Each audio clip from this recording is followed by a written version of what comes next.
keep those mugs out of the way. Let's see. I'm trying to press the record button. Okay. Let's see. Okay. It works. Works. Good. I think we're good. So thank you. Today is December 14th. No, it's not. No, it's January 2nd in my calendar. January 2nd, 2024. It is, we're about to do an interview with Marie-Françoise Crouch by Haley Dardar.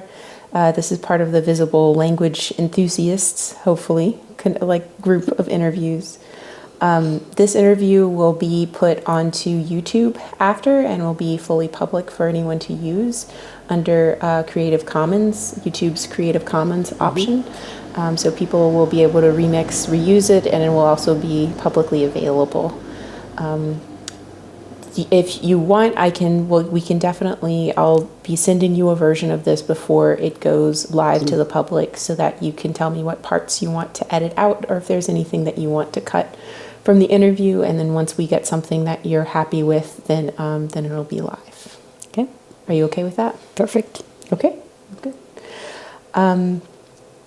So I think that's it. If you want to just launch in, I think the first thing was to tell us your life story in about 5 minutes. Let's try it in 5 minutes. Well, let's see. I was born in the north of France during the war, and my birth certificate has a German stamp on it, and the German hour, time, because time zone, and my father always told me, you know, this is not the right time. You were born at that time. And so I don't remember much from the war. I just know that every time there was a bomb alert, everybody would disappear in the cellar. And so when the war was over, I was about 4. And my father took me all across France to my grandparents who lived in the southern part. And this was the first time I saw Notre Dame. And I had never seen a church with so many candles, so I was sure that there was an electric shortage of some sort, and that's why everybody had candles. That's my first memory of Notre Dame, with an electric power shortage. And we took a train, etc. So that was grand events. Then later on, my parents moved back to the south, and so I went to school in Lyon. And stayed there until I left for the United States. First time in 1966, second time in 1970. 66, I had a Fulbright scholarship for 1 year in Chapel Hill. And in 70, I was on a university exchange in Norman, Oklahoma. And that's where I met my husband, and Oklahoma was not a state we chose to stay in, and we moved back to North Carolina, where he was from, in Chapel Hill, which was a little island of its own. And we both did our PhDs there, and then he found a job here in New Orleans, and so we've been here ever since. And I've been teaching 41 years altogether, every level from kindergarten to adult education. I did miss 8th grade for some reason, but then I did some substituting after I retired, and I did catch an 8th grade, so I have gone the whole gamut. Then I retired from the school board, and I became a tour guide, and now I'm sort of dwindling down from all of that. I was passionate about languages, and so I helped create 4 immersion schools. 2 of them died, and 2 of them are still around. And so that's it. Can you tell us a little bit about the story of your language work and your language journey? When did you feel like you were you wanted to be involved with language things, and what brought you to that? I had an aunt who was an English teacher, and then when I was 15, my parents sent me to Ireland for 2 whole months in the summer. And that was really a journey back in time, because the little town I was in, Castlebar, County Mayo, only had 5 cars. And the road to get from Dublin to Castlebar was a single-lane road after you crossed the Shannon River. Between Dublin and the Shannon River, it was a normal 2-lane road. And afterwards, it was like a 1-lane. You had hedges on both sides that the car was just scraping against the hedges. I always wondered what would happen if anybody came on the other side. But since there were only 5 cars altogether in the whole county, the likelihood of a car coming back was slim. And so I spent my 2 months there between Castlebar and Sligo.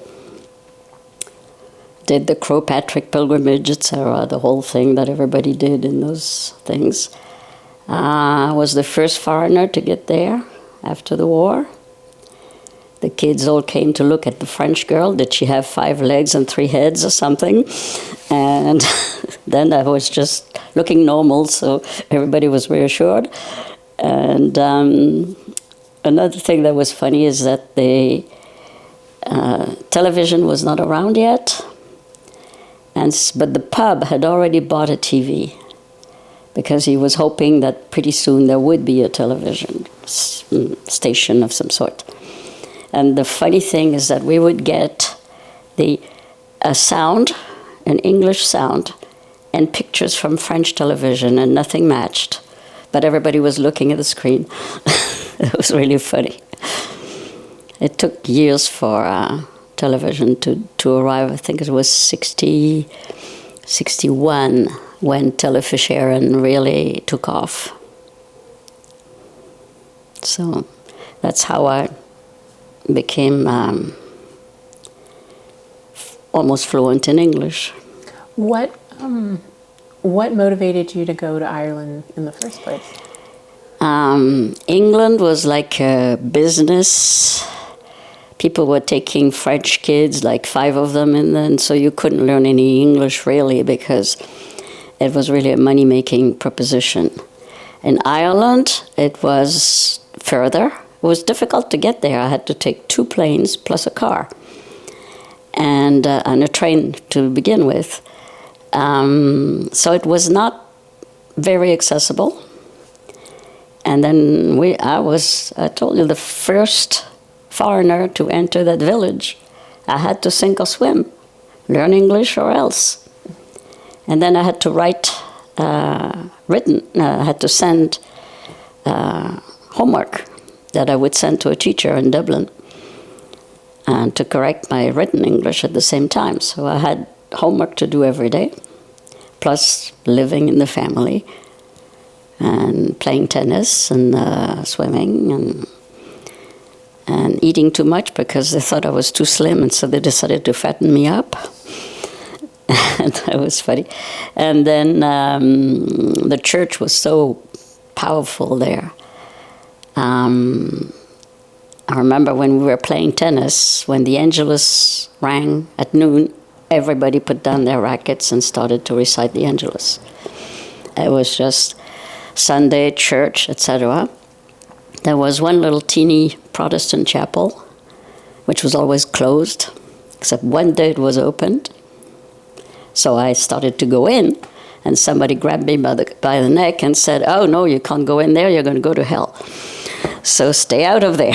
So I never even entered that little chapel. But that's the way it was. And the other thing that they don't have, they don't pass the basket during Mass. You pay at the door. You paid at the time. You paid at the door, like, I don't know. My family paid for me, so I don't know, like 50 cents to get into the church. That was the collection. But that's one thing. And there were 7 priests. And the 5 cars belonged to the 2 doctors and the 7 priests. What motivated your family or you to learn English in the first place? I think my parents knew that it was something that was necessary for living in the 20th century. You had to learn English, and so they picked the best way for me to learn English, which was to be in total immersion, lost in the western part of Ireland. So, yeah, they thought it was important. What was it about? Was there anything about your experience in Ireland that that brought you to your work with languages in Louisiana? It's just when I arrived in Louisiana. Or I guess, when you were in Chapel Hill or Oklahoma, was there anything that you were engaged with? Yes, I was writing my dissertation on the comparative literature, French, English, and German. So I was dealing with 3 languages. And so I was always sort of interested in that. When I arrived in Louisiana, I was interested in listening to Cajuns whenever I encountered them. My neighbor across the street was from La Place. Mm-hmm. And he's the one who really introduced me to La Place French. What was your dissertation on? The influence of China in the 18th century Europe. Mm-hmm. The Age of Enlightenment. Mm-hmm. Why did you pick that? Because it was not literature. I don't like literature as such. I don't like poetry as such. This was more sociological. And I think that's why I like that. I like communication because it teaches me how people live or what they are like. I like history from a sociological point of view, not a list of battles and wars. And so that was one way to do it, because the Enlightenment was a wonderful period where people were subject to censure, but they always found ways to go around it. Voltaire is a perfect example of that, and Diderot. And if you read the encyclopedia, which is like a 50-volume thing, in order to detour censure, they would write an article, and then they would put one word, and then you would go and look up that word, and they would continue the idea, which was usually against the government or the church, and saying how undemocratic they both were, and how everybody wanted some kind of freedom. I mean, they are the ones who prepared the French Revolution and the American Revolution. Well, all the people who created the Bill of Rights and the American constitutions were steeped into Montesquieu, Rousseau, Voltaire, etc. And so that was really a fascinating period. Was there anything about your work in Oklahoma that was where you were engaging with language work? Not really. Okay. It was really a weird time and a weird experience. Let's see. I was taking courses for a doctorate course, and we were studying the travel literature, Graham Greene, Hemingway, and so on. And we were reading The Power and the Glory, and there is a scene in which they describe a street scene with beggars sitting on the sidewalk, kids playing with a can because they couldn't afford a ball. A street scene from Mexico, described very realistically. And the professor says, you can admire the wonderful imagination of this writer who could invent scenes like that of course cannot exist. And I just heard that and I said, well, my English is failing me or what? So I raised my hand and said, well, I went to Mexico and I saw that. And the guy says, you couldn't have seen that. I said, well, I know what I saw. I said, and if you went to Mexico, you have to see that. And he said, I never went to Mexico. Okay, I rest my case. He said, oh, I traveled. I went to Chicago once from Oklahoma. Great traveler. But the exchange that I was on, they had to force a student to go to France for a year. He didn't want to go. He was doing a PhD in French, had never left Oklahoma. And he was forced to go to France for a year to learn or hear some French before he became a French professor. So it was rather a strange state for me. And because the university had so much money and a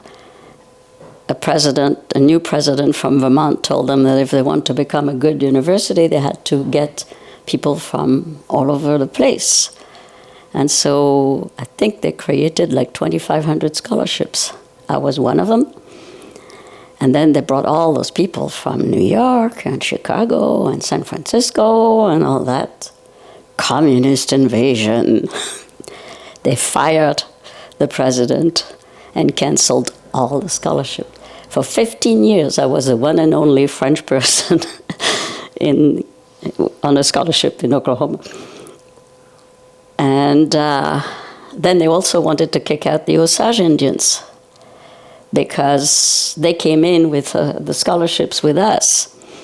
But they could kick me out and kick all the others out from Spain and everywhere, but they couldn't kick the Osage out. So the federal government intervened and said, they are citizens of your state, you have to keep them.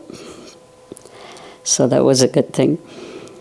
But that's why we couldn't survive in that state. I mean, there was just no way. How did you guys, was it a selection? Were there a few different job opportunities that you guys were looking at, your husband was looking at, and he decided on Louisiana? Or was it just like an obvious choice? This is what it would be.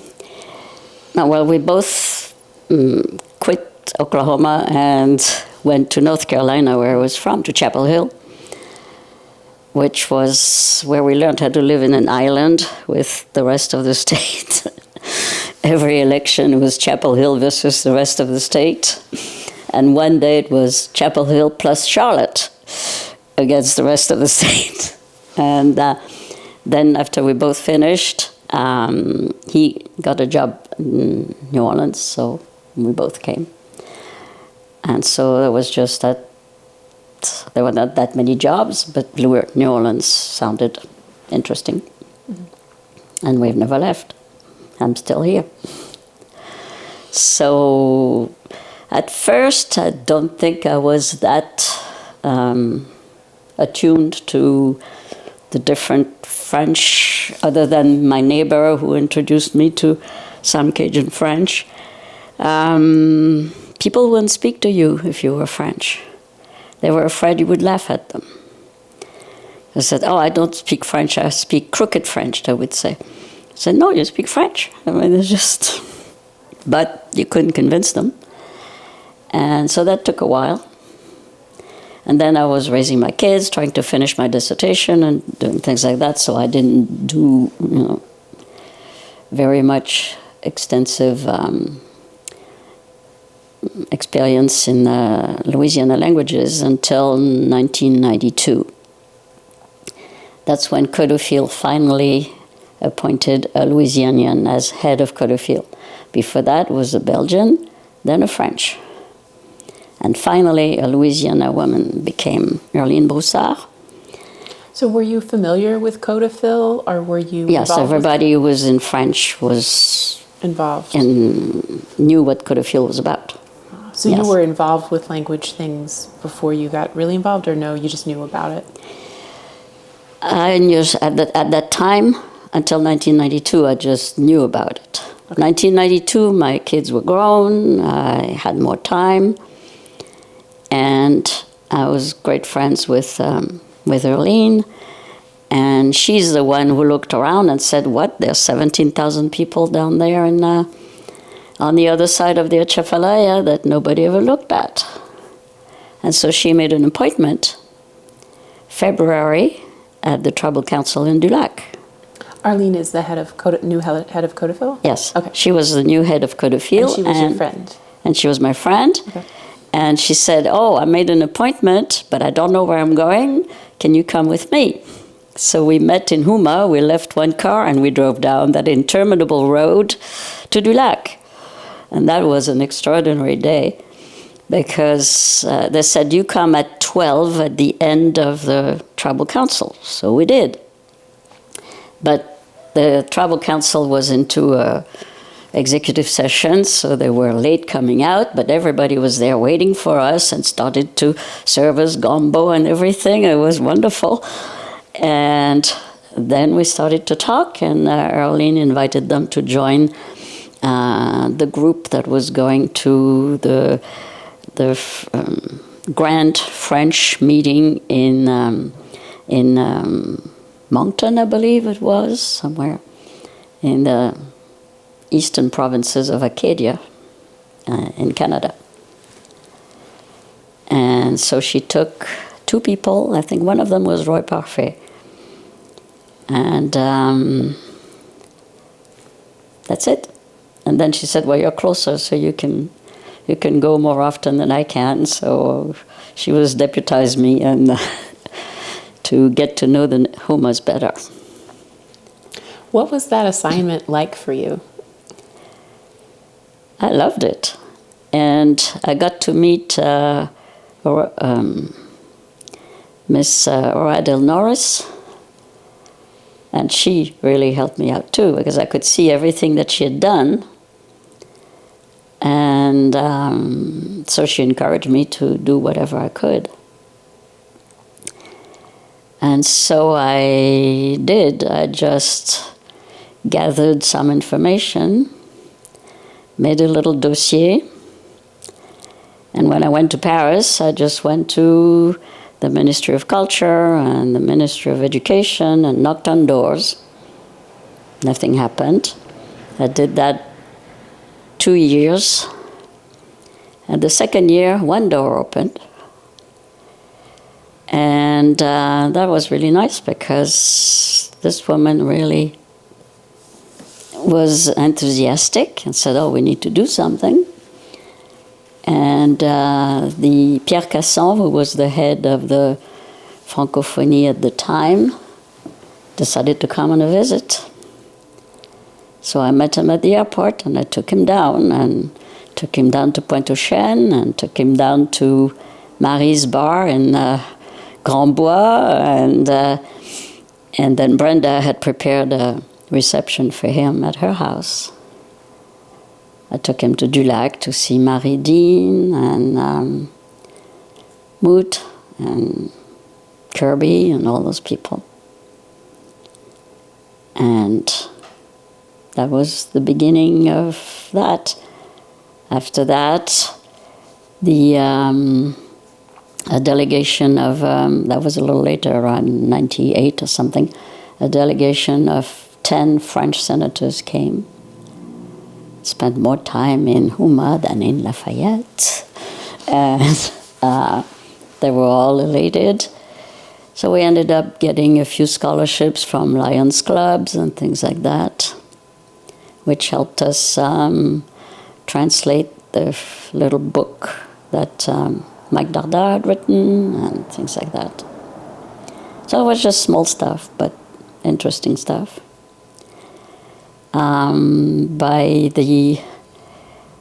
99, the consulate managed to detour a French frigate that was coming for the tricentennial. And instead of coming straight up, they went down through some kind of canal. And they were given the wrong maps, and he almost landed his ship on sunk boats and whatever. And the Humas were furious because they said, if we'd known, we would have gone to guide them, you know. But the Coast Guard didn't do a very good job. But so they came and they parked in the middle of cows. The captain said, well, that's the first time in my life that I parked my ship in the middle of a cow field. And for 3 days it was celebrations and encounters and very nice, some of them a little more solemn than others. They even did a soccer game between the crew of the ship and a team that they formed on land from the Huma, and it was really fantastic.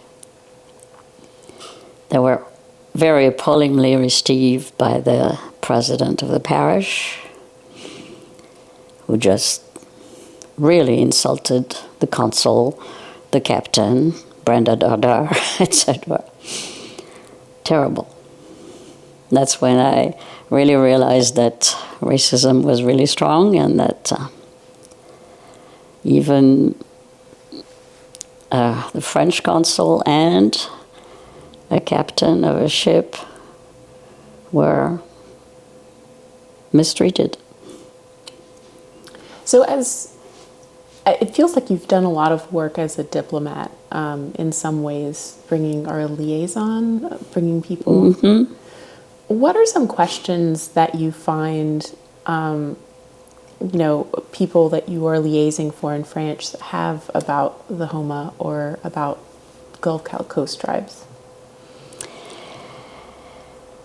I was just trying to show them that there was a nation that was still speaking French, a lot more in those days than now, and that they needed help to keep up with their culture.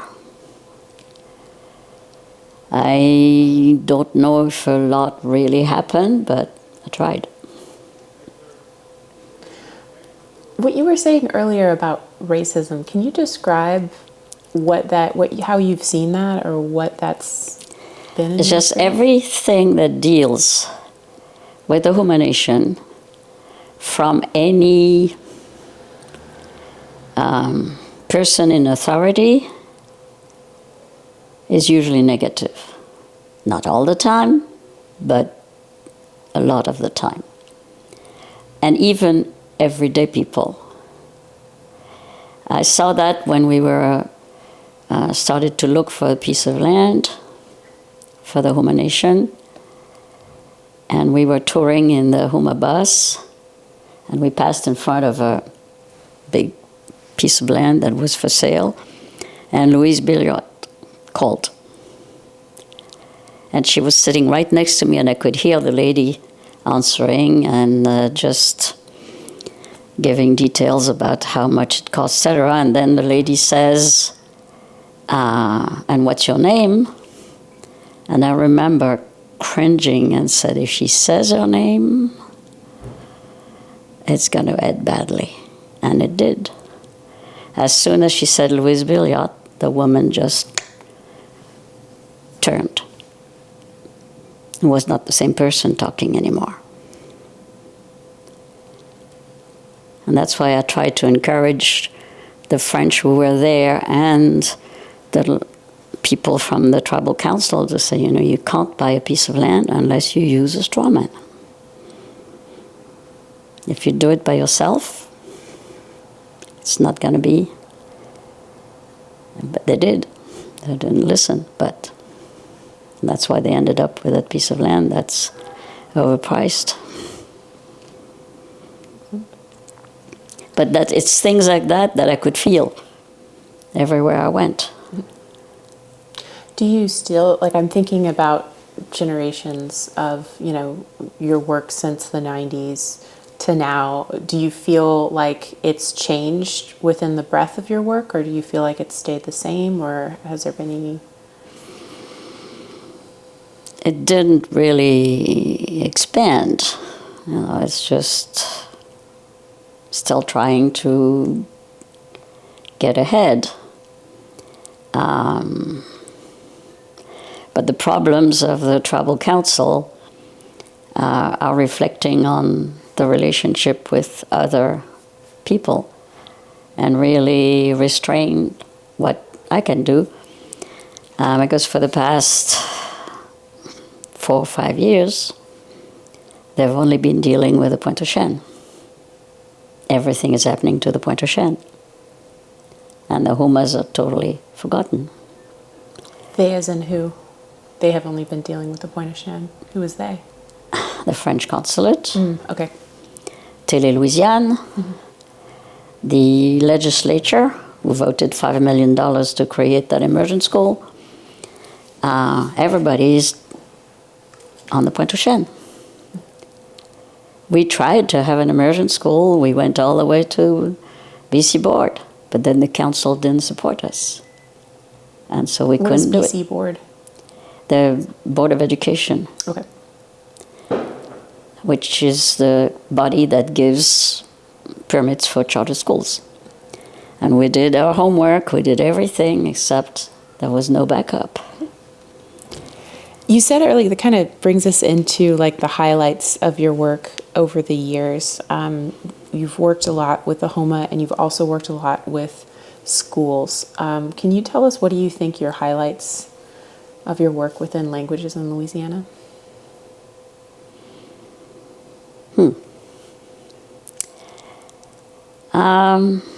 I think I spent 10 years at St. Mary's Academy, which is a girls' school. In New Orleans? In New Orleans, yes. Okay. It's a Creole girls. And this is the place where I could really, really work. And the girls that I was teaching really worked hard and really were successful. When we went to competitions statewide, my girls only had like 1 year or 2 years of French. They were competing against Sacred Heart and Jesuits who had 12 years of French, and we were always first or second. But I was able, that was the only time where I really was able to teach. And after that, I even taught at Lusher for a year, and I was trying to run those kids because they're supposed to be bright, but they're lazy. And if I gave a B to a kid, the mother would come and said, "Oh, why did you give a B to my little genius?" And I said, "Well, because he speaks well, orally he can do it, but the written work is nothing. Here's his notebook. It's empty. Oh yeah, I see you didn't do anything, but I think you're too demanding." So you can't. I mean, that's why I like my 10 years, because I was able to demand, and the parents wanted it, and the principal wanted it, and the girls loved it, because then they were very proud of themselves. Then they went to college and said, "Oh, college is easy. You already taught us everything." So for me, those were my best 10 years of teaching. After that, it was New Orleans public schools. Are there any other highlights within your career that you're proud of? I know it's hard to brag on yourself. Yeah. Yeah. Well, I'm proud of having successfully started 4 immersion schools. I'm sad that 2 of them had to close. What are the names of those? Hines, ISL, International School of Louisiana. Louisiana, and Gust, and Haynes Middle School. Gust was killed by Katrina. And after Katrina, you know that the school system was terrible. Of course, Lusher and Franklin just thrived. But the other schools, the RSD, that was a disaster. I remember like 2 years after Katrina, the dean of Tulane, who was in charge of re-establishing the schools after Katrina, had a grand meeting of all the school representative, private, public, etc. The only one he forgot to invite was the RSD. What is RSD? Recovery School District. Because they realized that all those charter schools, when people had parents who were behind it, everybody was thriving. But the kids who had no parent, or the parents who were not able to, were just scattered around with no education whatsoever. And so the Recovery School District was created. They gathered up all the kids who had not been accepted into any of the charter schools. They gathered up all the teachers who had not been accepted into the charter schools. They put them in the buildings that had not been claimed by anybody else because they were too demolished. And they put them all in there and they said, make miracles. And they were not even invited as part of the school system. So that was a shame.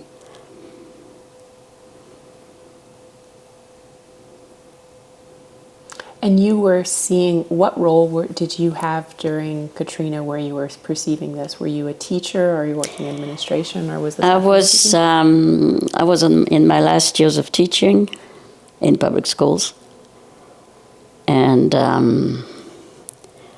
but then Gust was an inner city school with the most fantastic principal. And I said, you know, those immersion schools are a success, and I got some parents from Heinz to help me go to Gust and speak with the parents there. And the program started. And it lasted about 4 years. And then the school was destroyed by Katrina and then come back for another 10 years or so. By that time, I wouldn't even know how to go, because now that since all the schools are charter and separate, you don't have a system anymore. And I think that's one of the flaws of the school system here. I mean, it's just that there is no unity within all those different schools that each do their own job as if they were private schools paid by the public. I think I may know the answer to this question, but just thinking of this as an interview, what is the value of an immersion program, and what does it take? What did you find when you said you started 4 immersion schools? What does that mean to start one? What kind of process did you go through? Well, the first school that was created here in town is Audubon. That was created with the help of a council and parents. But it was a French program. The curriculum is the French curriculum. The rest of the state started schools with the Louisiana curriculum. And that was easier to do because you don't have to be accredited by France or anything. You just do the same thing that other schools do. The only thing that you do different is that you spend half the day in French and half the day in English. The beauty of a Louisiana immersion schools is that it costs nothing.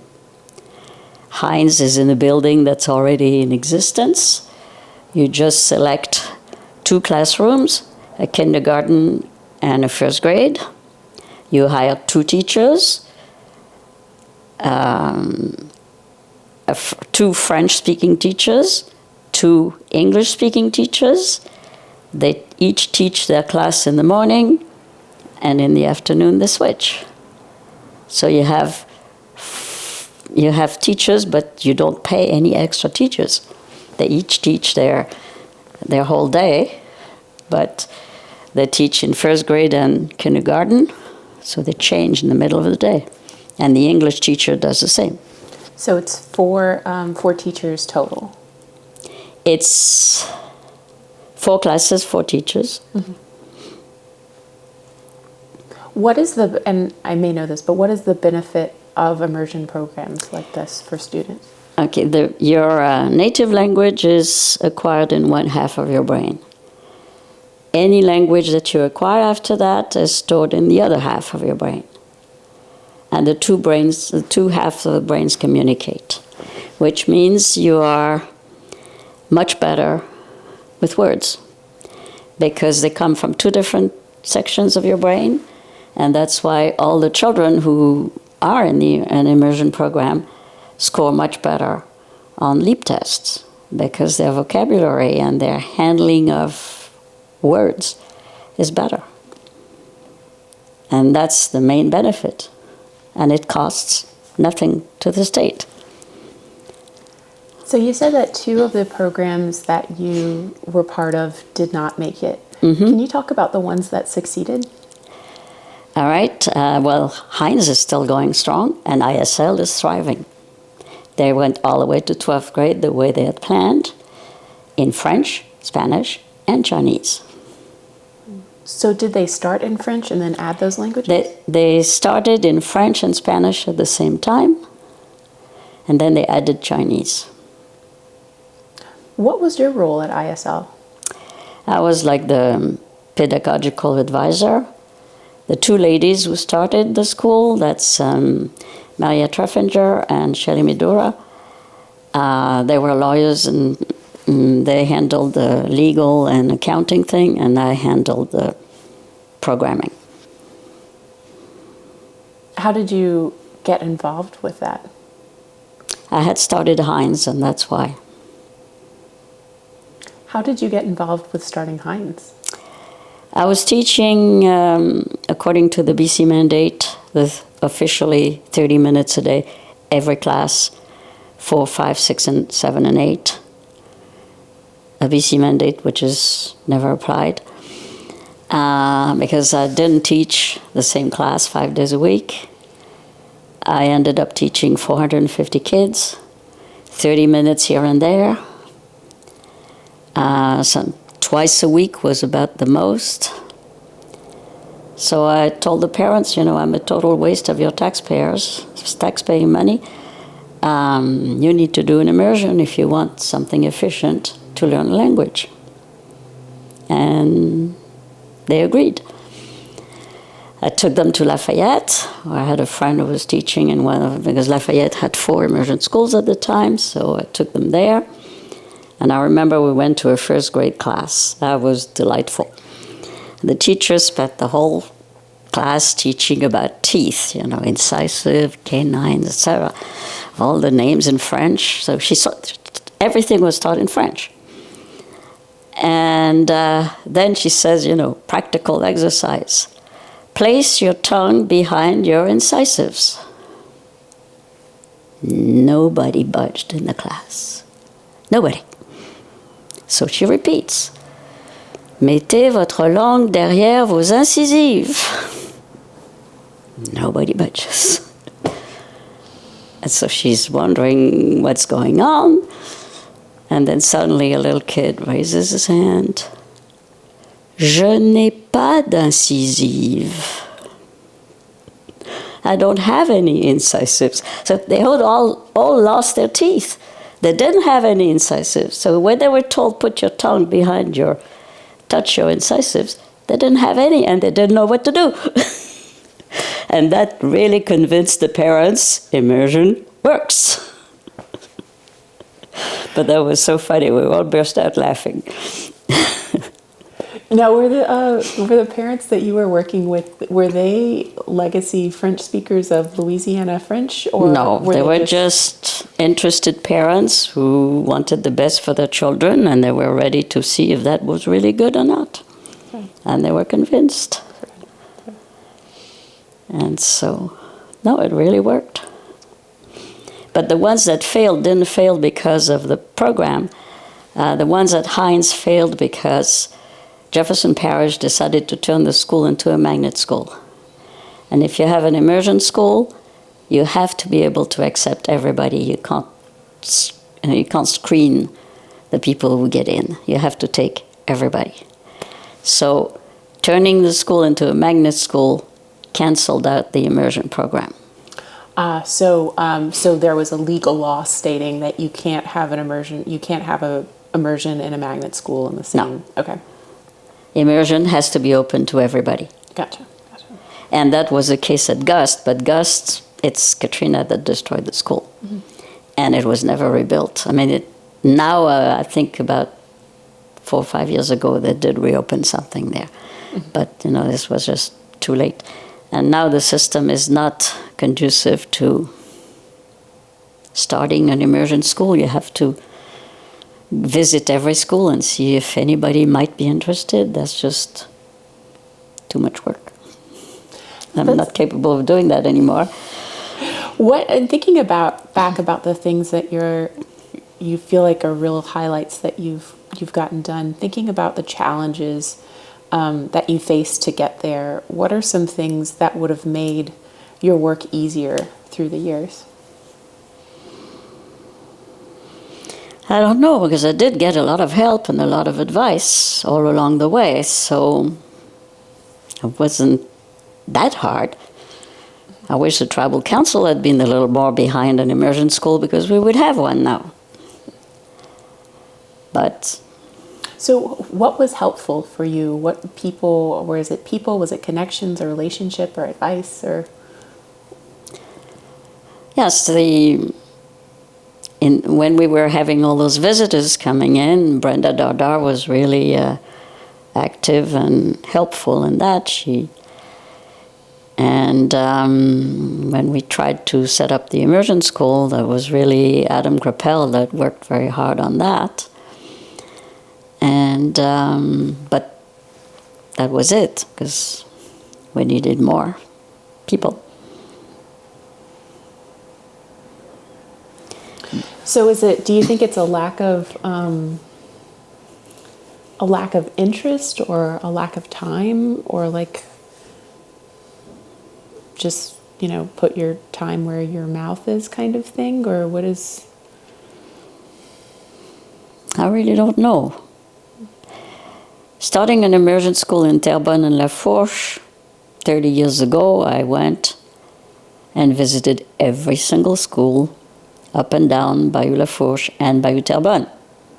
And I found lots of principals who would agree to do something like that. But then you go to the school board and it's no. And I didn't get any help from the school board or from former members of the school board or any that I knew. No. Not interested, because they wanted Louisiana French, not French. Not Parisian French. And mission impossible to teach Louisiana French other than the vocabulary. It's not a written language. It is written by some people, but it's not, you don't have textbooks, you don't have, so you could, but the consortiums of universities never did their job either. They never trained Louisiana teachers to be teachers of French in immersion schools. Because it's cheaper to get French people, Tunisians, Martinicans, or whatever. It's cheaper, so why should we train Louisiana teachers? And they never did. And if you look around, there are very, very few Louisiana-born teachers in immersion schools. The best known is probably Kirby Jambon over in Lafayette, but the poet laureate of Louisiana. Yeah. That's interesting. I never thought of that, but there is. And I went to those meetings of the consortium and I said, well, when are you going to start training teachers? That's what you're supposed to do. Totally ignored. They're all in their 18th century French, their little ivory towers, and not interesting, not interested. So you feel like the programs are more interested in creating researchers who are looking into historical French rather than people who are in the education or looking to educate students? Okay, that's interesting.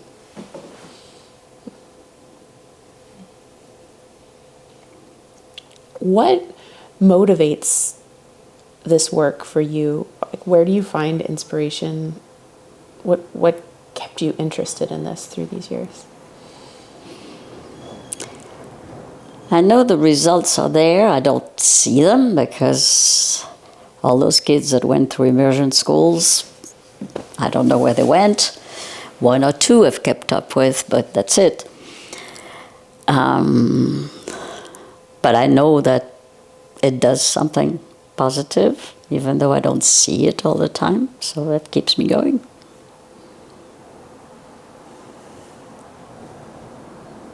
How many students do you feel like you've interacted with through your life?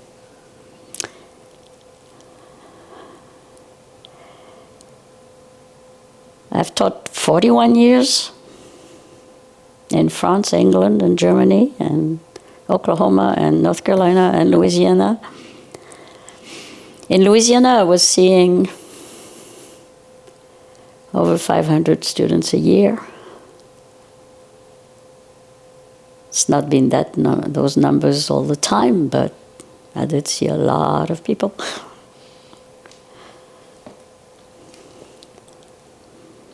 What percentages or what do you think, because I remember some classes growing up, and not all of them like stick out to me. There's some classes that sitting next to someone else, it was their favorite class, and I don't even remember being there. What do you feel like? Do you feel like a lot of your students stuck with French, or that it was memorable, or that they still retain some of this? And how many do you think that I'm sure they retain some of it. Fluent speakers, I don't know, because since everything stops at the end of elementary school, it's very hard to keep up for the rest of your years, but you have your foundation in it. And when I was in the inner city schools where it was mission impossible to try to teach French as such, I was teaching really the French side of Louisiana culture through carnival, through food, through history of Louisiana, etc. And words that are used in Louisiana and things like that. So it probably sticks with them because they understand what carnival is like, they understand Black History Month, they understand, I kept up with the cultural side of Louisiana. So even if they don't remember everything, I'm sure since they live carnival every year, I'm sure they remember a few things, or they understand better why we have a carnival. What do you think makes a good language learner?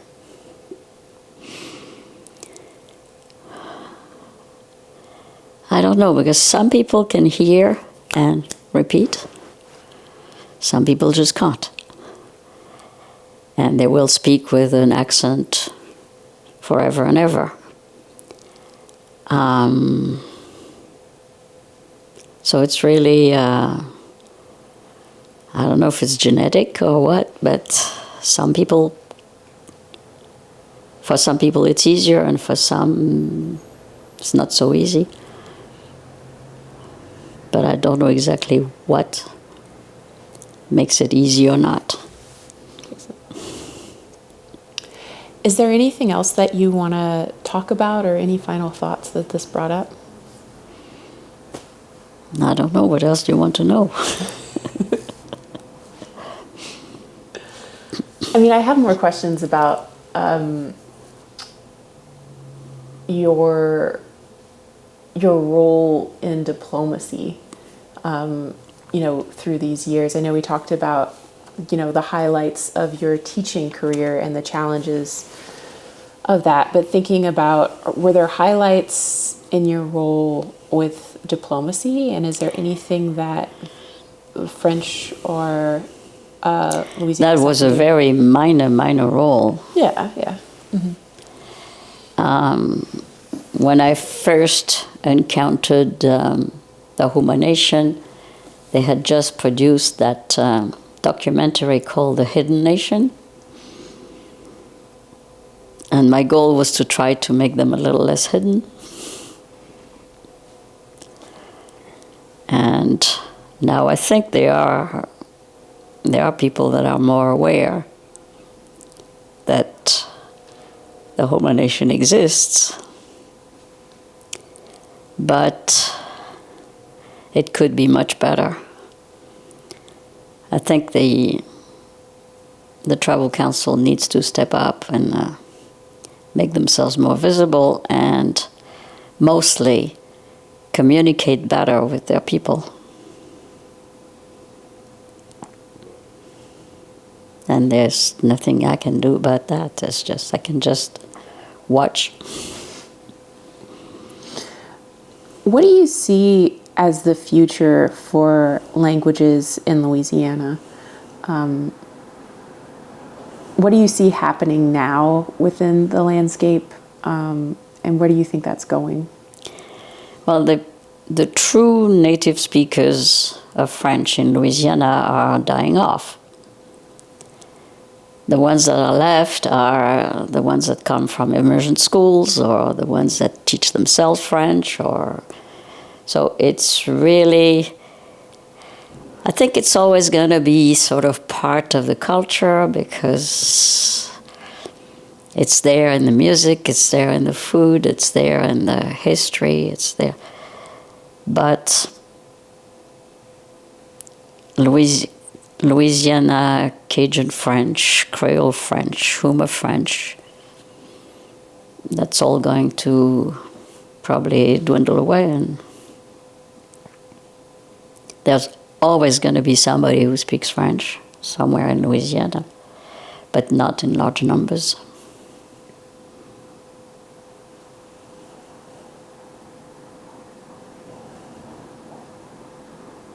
I feel like a lot of people say what you just said with a sense of disappointment. Do you feel a sense of disappointment when you say that, or are there other emotions that you feel when you say that? Are there any emotions at all? It's just, I don't have emotions about it. It's just the reality. Mm-hmm. You can't fight the American bulldozer. What do you mean by that? The American culture is so prevalent and so probably worse now because of social media.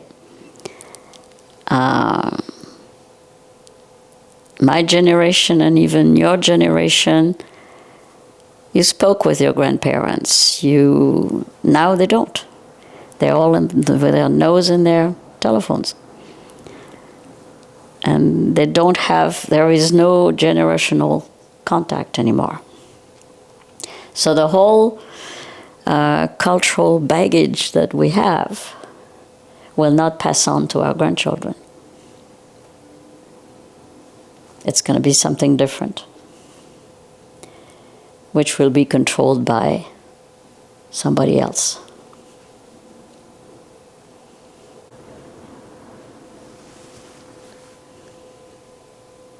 Test. Okay, we're back. Okay. So, yes, what we were talking about was transmission. Yeah. From grandparents to parents to grandchildren. You had a lot of pleasure in recording Mr. Pete, Matine, and all those elders, and so you're going to pass something on. The next generation, are they going to listen to that? I don't know. So you're the last generation who is still interested in listening to what we elders have to say.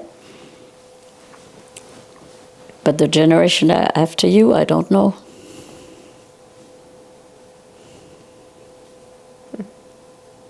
And so their the particular culture that they come from is taken over by this world culture of the internet. Mm-hmm. And no longer people's experiences being transmitted. And the social life of the young people, I really don't know. Because you see them walking in the street together, but they all speak in their little machine. They don't speak to each other as they walk down the sidewalk, which is a different way to communicate. Yeah. It's a different lifestyle, yeah. Mm-hmm. So it's just another chapter. Humanity will survive, but I don't know how. What are you looking forward to, if anything? It could be like tomorrow till something that you hope happens in forever. That people learn how to communicate with each other rather than with machines or through machines. Definitely is, to me, the most important thing. Noisy neighbors. Noisy dogs, what happens? Yeah. That really is, to me, the most important thing. People.